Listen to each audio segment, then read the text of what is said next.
वालेकुम नाजरीन, आप देख रहे हैं KPNHD और मैं हूं समीना चौधरी।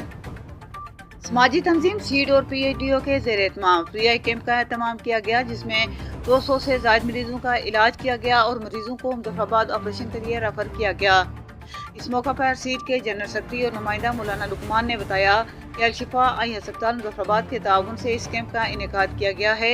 इससे कबल भी अल-शिफा आई ट्रस्ट अस्पताल मुजफ्फराबाद एम्बोर के ताउन से पूंछ और मुजफ्फराबाद डिवीजन के मुख्तलिफ इलाकों में आई कैंप मुनक्कद किए गए हैं, जिस पर हम अल-शिफा आई ट्रस्ट अस्पताल मुजफ्फराबाद एम्बोर की इंतजामिया, डॉक्टर्स, वर्कर्स और खुसूसी तौर पर कैंप इंचार्ज राजा नईम, डॉक्टर शिकायत सैयद जाकिर शाह के शुक्रगुजार हैं कि उन्होंने ऐसे दूर दराज इलाकों में अवाम को सहूलियत फराहम की हैं।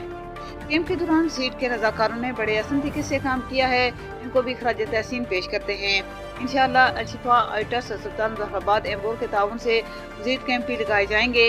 इस मौका पर मीत गली से नौ मुंतखब चेयरमैन यूसी थोप, डॉक्टर राजा मोहम्मद गुलजार खान, मुंतखब कौंसल राजा जमशेद, मारूफ सियासी और समाजी रहनुमा सरदार उमैर एडवोकेट ने भी कैंप का दौरा किया। इस मौका पर उन्होंने कहा कि समाजी तंजीम सीड, जिसकी बुनियाद सरदार अब्दुल समी एडवोकेट सुप्रीम कोर्ट ने रखी थी, अब एक तनावर दख्त बन चुका है। साबिक सदर सीड डॉक्टर राजा मोहम्मद गुलजार खान ने भी स्टेट लेवल पर काम किया और मुख्तलिफ महकमों से मिलकर तरक्की के अमल को तेज किया।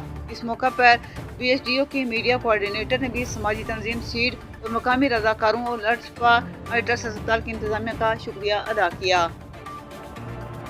मज़ीद न्यूज़ अपडेट्स के लिए देखते रहिए KPNHD।